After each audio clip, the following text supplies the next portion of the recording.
Oke, kembali bersama saya di channel Mulai Berbenah Diri. Buat kamu semua yang hari ini masih sama-sama belajar, masih sama-sama memulai, ayo kita sama-sama. Di sini saya sekedar berbagi tentang apa yang menurut saya bisa memberikan inspirasi kepada saudara-saudara saya yang mungkin hari ini sedang seperti saya, sedang memulai sebuah proses untuk menuju sebuah situasi baru dalam mengawali berkesadaran yang mungkin lebih terbuka daripada sebelumnya. Nah, dalam hal ini kita tidak mengatakan bahwa sebelumnya itu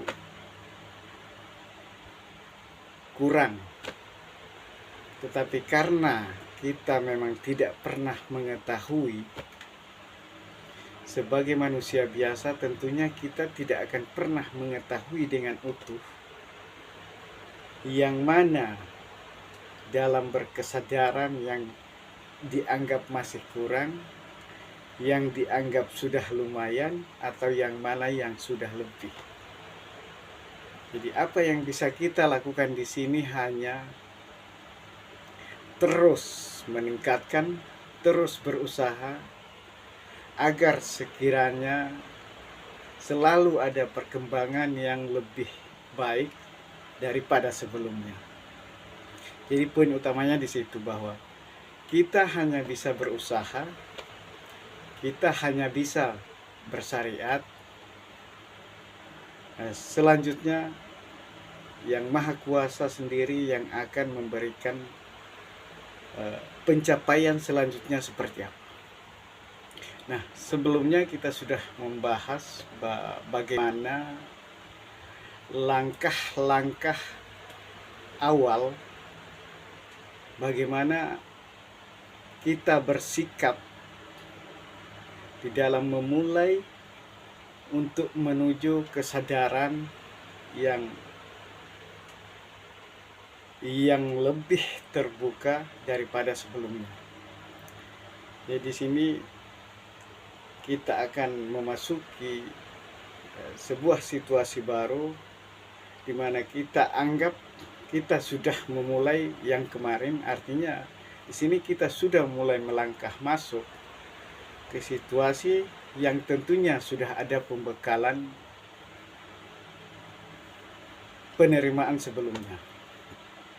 Sehingga dalam hal ini kita adalah pribadi baru yang akan menuju ke depan, di mana kita sendiri hanya mempersiapkan hati kita, pikiran kita, sehingga kita terbentuk dalam cara bersikap, cara bertindak dari apa yang kita kemas dari pemikiran kita dan hati kita sendiri. Nah, sebuah situasi baru tentunya ini adalah hal yang mungkin akan sedikit membutuhkan keberanian, ketangguhan, karena tentunya kita akan beradaptasi dengan hal-hal yang masih baru, yang tidak jarang setelah sampai ke tahap ini banyak yang bahkan tidak berani untuk melangkah ke depan.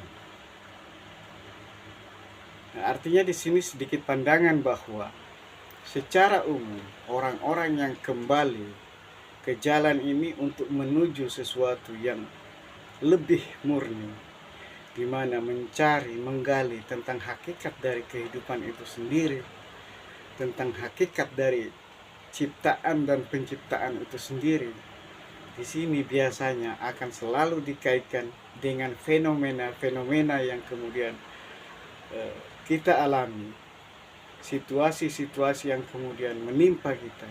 Di sini biasanya akan menimbulkan persepsi, cara berpikir yang kemudian itu menjadi sesuatu yang negatif buat pelaku itu sendiri. Sehingga ini biasanya banyak yang tidak berani melangkah selanjutnya di situasi seperti ini. Kenapa saya katakan seperti ini? Karena pada umumnya dari cerita kebanyakan dan yang saya alami sendiri, bahwa di saat memasuki situasi yang baru ini terlalu banyak hal-hal yang kita alami yang menurut kebanyakan orang, yang menurut kita juga sendiri di saat itu sangat tidak biasa atau sangat ekstrim. Baik dari hal-hal yang sifatnya kasat mata ataupun yang menimpa kita secara nyata.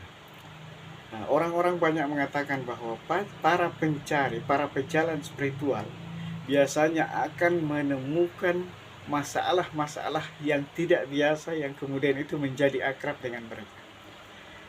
Contoh seperti yang rumah tangganya retak lah, yang masalah keuangan lah, yang terlilit utang lah, yang kesehatannya terpuruk lah. Di sini akan sangat banyak fenomena-fenomena yang kalian sebagai para pencari, termasuk saya, akan menemukan situasi seperti itu. Ya, mungkin saja kamu termasuk orang-orang yang tidak seperti itu, ya mudah-mudahan aja. Tetapi di sini yang saya ingin katakan bahwa ketika kita dihadapkan situasi itu, maka yakinlah, kembalilah dengan tekad yang kuat, di mana niat awalmu untuk mencari, sehingga tidak tergoyahkan oleh situasi-situasi seperti ini. Jadi saya ingin mengatakan bahwa situasi apapun yang kita akan temui nanti, itu hanyalah sesuatu fenomena yang kalau kita cerdik dalam menyikapi, yang kalau kita bijak di dalam menerima, itu justru akan semakin memperkuat kita, semakin membuat rasa penasaran kita untuk menggali lebih jauh, untuk mencari ujungnya seperti apa, untuk mencari hikmahnya apa sih di balik semua itu. Jadi saya hanya ingin mengingatkan sedikit bahwa mungkin ini istilah yang agak susah untuk diterima, tetapi saya meyakini itu, bahwa apapun bentuk yang kamu alami di saat itu, inilah yang kalau saya sendiri katakan karma. Ya, kamu percaya atau tidak itu terserah, kamu boleh percaya boleh tidak. Nah, di saat situasi ini, kalau saya katakan, saya justru berterima kasih karena saya dihadapkan lebih awal situasi-situasi seperti itu, di mana saya bisa lebih cepat untuk menerima, bisa lebih cepat untuk belajar, bisa lebih cepat untuk mengetahui bahwa hal-hal inilah yang kemudian saya harus hadapi sebagai akibat dari apa yang saya sudah perbuat sebelumnya. Nah, jadi ini hanya semacam satu kemasan pendapat yang kiranya kalau ini bermanfaat, mudah-mudahan bisa memberi hal yang positif di dalam kamu menyikapi situasimu kelak kalau kamu menghadapi situasi seperti itu.